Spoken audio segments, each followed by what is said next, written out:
jadi pecandu obat. Si gadis mungil yang dijuluki malaikat kecil itu jadi pecandu obat? Apa sebabnya? Dia ingin membagi pengalaman hidupnya bagi para ortu. Si pemalu, Putri di rumah. Bu Leila, tolong sebut nama saya Putri. Saya anak bungsu dari keluarga besar. Ibu saya membesarkan kami sendiri sebab ayah meninggal ketika kami masih kecil-kecil. Sebagai anak bungsu, saya merasakan kehangatan cinta kakak-kakak saya dan orang tua. Tetapi tidak tahu alasannya. Sejak kecil saya mempunyai perasaan pemalu, cengeng dan sama sekali tidak suka bermain dengan teman sebaya. Mungkin karena melihat hobi saya mengurung diri di rumah, ibu selalu meminta, kadang memaksa, supaya saya tampil di depan umum. Saya diminta bernyanyi, membaca puisi, main drama di depan umum.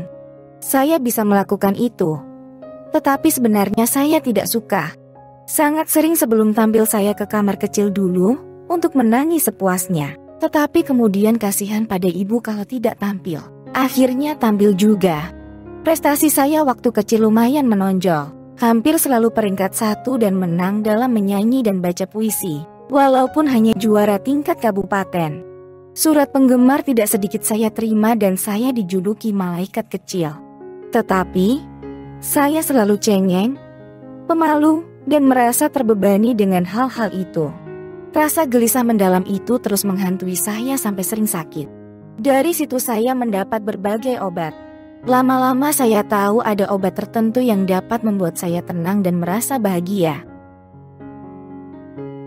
Setelah mengetahui, hidup saya seakan didikte obat-obatan itu. Bila obat itu habis, saya jadi gelisah tidak karuan dan ada keinginan besar sekali untuk bunuh diri, dan haid jadi tidak teratur. Anehnya, baik orang tua maupun dokter tidak mempermasalahkan ketergantungan saya pada obat-obatan. Saya ingin lepas, tetapi tidak bisa. Baru di universitas saya mempunyai dosen yang juga psikolog. Saat saya berkonsultasi, saya sangat terkesan oleh pertanyaan beliau. Mana yang akan Anda pilih? Tetap mengonsumsi obat-obat itu dan Anda bahagia, tetapi terus tergantung atau tidak mengonsumsi obat-obat tersebut dan merasa sakit, tetapi lama-lama bebas. Dua pilihan itu sukar. Lama sekali saya mempertimbangkan dan akhirnya memilih nomor 2. 10 tahun lamanya saya jatuh bangun untuk betul-betul bebas. Tentu saja dengan bantuan psikolog itu, juga kakak-kakak dan ibu. Ibu Leila, sekarang saya sudah jadi wanita karier yang mempunyai banyak bawahan. Saya merasa banyak gemblengan dari kakak dan orang tua saya ketika kecil. Tetapi saya merasa ada sesuatu yang tidak tepat pada saat itu. Pengalaman hidup ini saya bagi untuk para orang tua agar lebih berhati-hati. Terutama saya lihat banyak anak kecil sudah menjadi penyanyi atau artis profesional.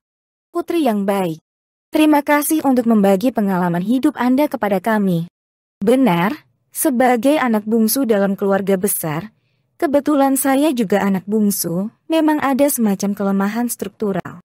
Ketika lahir dan mulai dibesarkan selalu menjadi paling kecil, paling lemah, paling tidak bisa apa-apa. Semua yang lain lebih besar, lebih kuat, lebih tahu, lebih berpengalaman, lebih segalanya. Jadi tidak mengherankan dia merasa kurang berdaya, kurang pede, pemalu, dan kurang berani. Beruntunglah Anda mempunyai ortu yang melihat ke depan, membuat Anda berani tampil dan berprestasi di depan umum. Meskipun sambil menangis ada suatu loncatan perkembangan dahsyat, Anda jadi lebih terlatih menghadapi hidup. Meski sukar Anda dilatih menjadi lebih berani, lebih percaya diri. Sayang sekali perubahan itu terlalu drastis. Dari gadis cilik pemalu yang kurang pede dan hobi mengurung diri di rumah, tiba-tiba harus beraksi di pentas, disaksikan ratusan penonton. Alangkah sukarnya bagimu. Sampai selalu harus menangis dulu sebelum naik panggung. Akhirnya jadi sakit-sakitan dan diberi berbagai obat yang menenangkan dan menyegarkan perasaan. Sebab seringnya sampai jadi kecanduan. Alangkah baiknya jika benang basah itu dibina bertahap, terutama jika dilakukan sejak dini. Semakin dini semakin baik. Dari bayi ia perlu disosialisasikan, diperkenalkan kepada tetangga dan teman. Ketika balita diajak dalam pergaulan termasuk kehadiran balita lain, sehingga tidak canggung melihat orang lain dan sebayanya.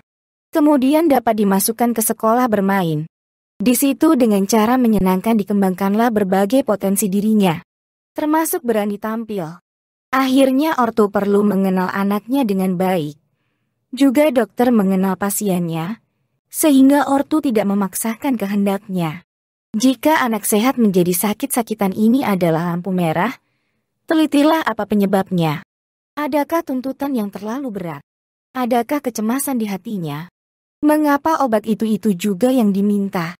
Sudah kecanduankah? Putri, belasan tahun Anda menderita, namun agaknya masih dapat dipetik buahnya yang manis.